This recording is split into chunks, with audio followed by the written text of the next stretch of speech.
Hey, what's up, guys? Welcome to the channel. This is going to be my post-fight for UFC Vegas 30. The main event was Ciryl Gane versus Alexander Volkov, a very important heavyweight main event. Gane came into the fight ranked number 3. Volkov was number 5. So it was a fight that kind of had title implications. I know the division is kind of clogged up right now. You got Derek Lewis waiting on a title shot. You got John Jones kind of waiting in the wings. Nobody knows what's going to happen with him. Ngannou's supposedly not going to fight in August like we originally thought. It's probably going to be more of September, October. So the division's kind of clogged. But the winner of this fight, is going to come out, sitting in a good spot in the heavyweight division. And Ciryl Gane was able to get the decision win over Volkov. And this fight, I picked Gane, and I thought Gane, I said fourth round TKO. And I thought that Ciryl Gane, as good as he's looked in his UFC career, and this is only his sixth fight in the UFC, I thought that he would be more aggressive in this fight and eventually find the finish. And that was half true. I definitely think he was more aggressive in this fight than he was against Jairzinho Rozenstruik in his last fight. But I think a lot of people are still going to have, some complaints about his aggressiveness and his killer instinct and looking for a finish. Um, but overall, I had him winning the fight. I think the commentators, have a large part in driving the narrative of what some of the fans think, just from listening up to the commentary. I think this fight was a lot closer than they gave credit to Volkov for. Uh, for me, the first round was close, but I gave it to Volkov. Second round was close, but I gave it to Gane. Third round, I definitely gave to Gane. Fourth round, I gave to Gane for sure, but a little less confidence in that. And then the fifth round, I have no idea who won the fifth round. Honestly, I couldn't even process it after the eye poke and everything like that. But a lot of people criticized Ciryl Gane after that Jairzinho Rozenstruik performance, which he completely outclassed Rozenstruik. I did understand the criticisms. I was one of them that was kind of like, okay, I wish he would have went for it a little bit more. But when you're fighting a killer like Jairzinho Rozenstruik, who has crazy knockout power, it's hard to let your hands go. And in this fight, Ciryl Gane, I feel like he was a little bit more aggressive. He showed that he has such a variety of attacks. He was using leg kicks, push kicks to the body. He was letting his hands go a little bit more than he did in the Jairzinho Rozenstruik. His jab, he was just snapping Volkov's head back with that jab. He was switching stances, landing the jab from both sides. I just love I'm not Volkov. I love Gane's. He has so many weapons. I love his variety of attacks, and that's why I've been high on him since his first UFC fight. He's just so well rounded, and he's just a super athletic heavyweight, which I feel like is the blueprint to potentially dominating the heavyweight division. A lot of these guys are just slow, plotting forward, and I feel like that's what Volkov is. Volkov, for the majority of this fight, he kind of just stood still, plotting left, right, plotting forward. And Ciryl Gane was able to land, good combinations on him. Ciryl Gane, moved very well. He didn't stand in front of Volkov, which a lot of opponents do, and Volkov has great striking. He's able to pick them apart. And I think that was a key to victory. Now, my main event predictions for this year are 17-4, so that's not bad at all. I'm very happy to tout that. That's pretty crazy. 17 predictions right, 4 wrong. Gane gets me another one in the win column.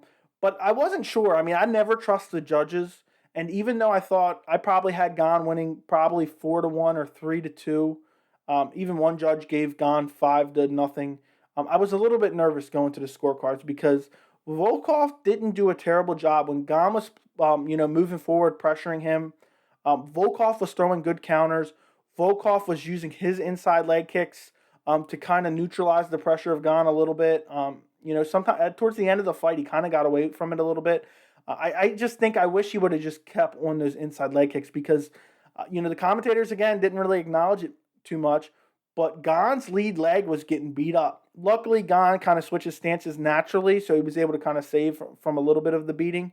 But the majority of the fight, was just contested on the feet. And, Gane was able to mix in some of takedown attempts, but he wasn't able to get them. And you got to credit Volkov for his takedown defense, but also I don't think Gane was really trying to get him. And I know that sounds like an excuse, but I think he was just kind of trying to mix it up on Volkov, make him think, twice about the striking, kind of freeze him up a little bit. Volkov just didn't seem to really let his hands go. He had great kicks, but it just seemed like the majority of the fight, he was, his back was 2 foot from the cage. and he was just kind of throwing leg kicks, inside leg kicks, the majority of the fight. This was a leg kicking fest. The first 2-3 rounds, a lot of leg kicks thrown by both guys. Both guys' legs were red by the end of the fight. Both guys just heavy, heavy leg kicks for those first 3 rounds. And I just think that this fight, neither guy I feel like really made a statement here, especially Gane getting the win. It was impressive, don't get me wrong. Volkov is a legit guy.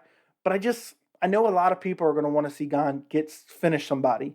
And in this fight, he did get a little bit more aggressive. But, again, it's not like he was really looking for the kill. But Volkov's such a tough guy, and he's tricky, and he has punches coming from different angles, and he has great kicks. He was using the front kick to neutralize the pressure. He was using the inside leg kick to kind of neutralize Gane's pressure. But, when I said it in my pre-fight, if a guy doesn't just stand right in front of Volkov, it's really hard for him to let his striking go. Look at Alistair Overeem. He just held his back against the cage, shelled up, and Volkov was kind of able to pick him apart and eventually finish him. You've seen it in other fights, even in the Derek Lewis fight where Derek Lewis knocked him out in the third round. It wasn't, Derek Lewis was picked apart because Volkov was just able to, throw his strikes at a stationary target, and Derek Lewis, Gane did not offer that at all. Gane was moving well. Gane's cardio, again, I mentioned I thought his cardio was very good. His cardio was great in this fight. He goes 5 rounds again. And for a young guy this is now a 6th UFC fight, this was valuable cage time for him. He's now had 2 5-round fights. He says he wants a title fight next. I don't know if he's going to be able to get away with what he got away with tonight against Ngannou. I don't know, maybe though, because Ngannou, he's not very technical. He throws wild winging punches, but if he can just land one bomb, he puts guys out. So I'll be interested to see that fight. I think a lot of people will, but I think a lot more people would have been clamoring for it had Gane went out there and finished Volkov tonight in impressive fashion. Either way, he was able to get the decision win. He showed his well-roundedness, able to kick the legs, kick the body, land with the hands. The jab looked phenomenal, constantly switching stances. He just had Volkov guessing all night. And Volkov didn't seem like he ever got super comfortable in the fight. He never really moved forward at all. He just kind of stood there. Just what I said about Volkov's opponent, Volkov loves when a guy stands stationary in front of him. It seemed like all night Volkov was just standing right in front of Gane, just waiting to eat punches. And it just looked like he was looking for a big punch counter to try to rock Gane. He landed. He had some moments in this fight. He landed some hard punches, some hard combinations, but it was just so few. And I think Gane had a massive speed advantage with the hands. It just did not look like Volkov could keep up. Volkov was throwing like 2 punches. Gane was throwing like 3 or 4. And Gane was mixing it up. He was mixing it up, to the head, to the body, to the legs, mixing it up very well. And that's what I love about him. He's very well rounded. I definitely think he's improved. I've talked about this plenty of times on my channel. I'd love to see a guy come out time and time again and looked improved. And that's what Gane has done. And Volkov has not. He looks like he's the same guy that he was a couple years ago. And maybe I'm wrong. I don't know. But he just seems like he hasn't evolved at all. He's just the same. It seems like he's the same fighter he was back when he fought Derek Lewis. Maybe a little bit better cardio. Both guys' cardio looked okay tonight. I think Gane was definitely the fresher guy in the 4th and 5th round. But then again, Gane took significantly less damage, it seemed like. Volkov was beaten up, bloodied. I feel like Gane landed more kicks to the body, but Volkov landed some good kicks to the body as well. There was one, I think it was a left body kick, and I'm surprised it didn't hurt Volkov because it landed heavy. It snuck right under the elbow and just landed heavy on Volkov's body. I'm surprised he didn't wince up from that or even maybe fall a little bit because it was a heavy, heavy leg kick.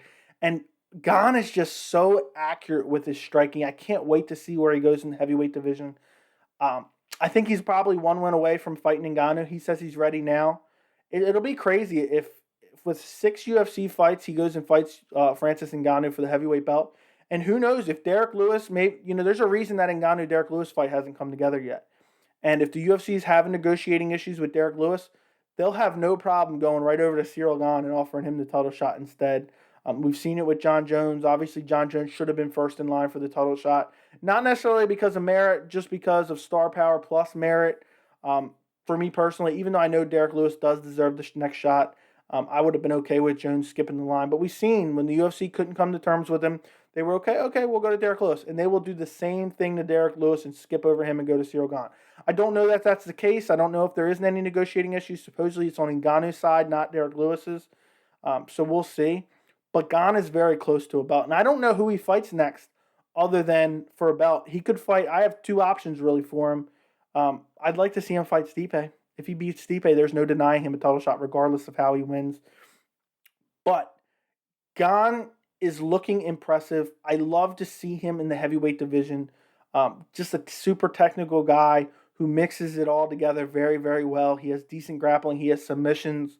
His striking looks very good. He has a great jab, great kicks. I can't wait to see where he goes in the division. And he's still young in the sport. He's still fresh, hasn't taken a lot of damage. Even the big punches that Volkov was able to land tonight, it didn't look like it phased Gane at all. Let's move on to some of the fights on the rest of the main card. I'm just going to briefly touch on them. The main event is what people mainly want to hear about. And this card was kind of, lackluster on paper, and it was okay, in real life. But, Tanner Boser gets the second round second round KO, I believe it was, against OSP. I don't know what they classified it as. But OSP just looks more of the same, He just does nothing. The whole fight does nothing. Nothing really done in the first round. Tanner Boser just walking him down, throwing combinations. OSP just doing absolutely nothing. There was a moment in this fight that I did want to talk about, and that was in the second round, OSP got Tanner Boser down. And this was OSP's only good moment. Didn't really land any ground and pound from it. Boser used his arm to press against the fence and used his leverage to find his way to his knees and then eventually to his feet. Then right after that is when he landed the KO shots. Or TKO shots, whatever it was. And DC in the commentary booth went really hard on Tanner Boser, saying, he grabbed the fence to get up, and it looked like he was even hinting at maybe there should have been a disqualification. I thought, in DC's defense, initially he did grab the fence. But in the referee, the real problem with this moment was more the referee's action. It looked like he came in, started to touch the fighters, then backed away, which was a weird moment. So that's more of on the referee. But on the replay, I'm 99.9% sure Tanner Boser did not grab the fence at all. So he just used it to press his fist against it. His fist looked closed. I only seen the replay twice, but I'm pretty sure I can pretty confidently say that Tanner Boser did not. But also, I don't know what, even with this win, I don't know what it does for Tanner Boser in the heavyweight division. I've talked about it before. Heavyweight is the shallowest division in probably the UFC. Obviously, you don't count women's featherweight. I've said that before. And OSP, a win over OSP. OSP has been so inconsistent throughout his career. And he did absolutely nothing this fight. He might as well have just been, a dummy there. He didn't really throw any strikes. He just backed up the entire fight and did absolutely nothing. So Tanner Boser gets a win. It's an impressive win. At least the finish was decently impressive. He showed a little bit being able to get up off his back. He did not grab the fence. I don't want to hear that from anyone. But let me know in the comments if you saw some more angles. Did he grab the fence? I'm genuinely curious, but I don't think he did. And he gets the win over OSP at heavyweight.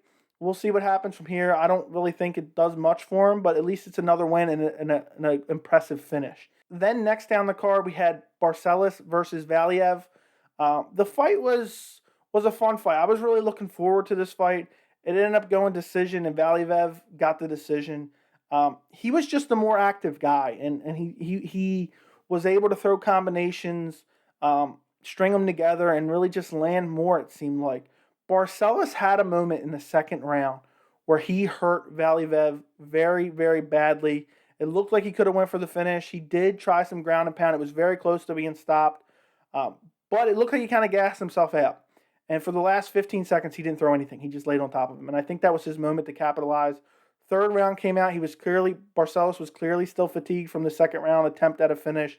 And Valiev was able to recover in between rounds, and he didn't look like he was hurt as badly as I thought he was in the second round. He was able to mirror the first round, land combinations, and ended up winning the decision. So it is what it is. I know a lot of people are high on him just because he trains with Zabit. I'll be interested to see where he goes from here. Bantamweight is just stacked, so it's going to be hard to even crack into that top 15. Even some of the guys outside of the top 15 are nasty. But we'll see where he goes from here. He says he's ready for a top 15 opponent. Hopefully the UFC gives him that opponent next. Next, we had a featherweight fight, Andre Fili versus Daniel Pineda. Andre Fili just whooped him from start to finish. Pineda had some good right hands, I think it was, early. But eventually, Fili just started letting loose. He landed a nasty head kick. Pineda is just so tough. Just so tough. He was busted, had a nasty eyelid cut, was able to survive barely in the first round, came out, was getting hurt badly in the second round. Eventually, Fili eye poked him. Pineda tried his damnedest to recover and return. He even tried to lie to the doctor and said he could see. He was guessing the number of fingers the doctor had up. But the doctor was like, nah, you ain't returning. You can't even open your eye. Pineda, even though he was losing, he did not want to take the easy way out. It ended up becoming a no contest. Maybe they'll run that one back. I don't know. I think I saw all I needed to see. Andre Fili's clearly the better fighter. But, again, he poked him in the eye, so I guess we'll run it back. I think that's really, I mean, I'm not going to talk about Tim Means versus Nicholas Dalton. So I think that's all I'm going to cover on this post-fight. Let me know what you guys thought of Ciryl Gane's performance. I'm genuinely curious what other people think of that. Make sure to like the video if you enjoy these post-fights. Thank you so much for watching, and I will see you in the next video.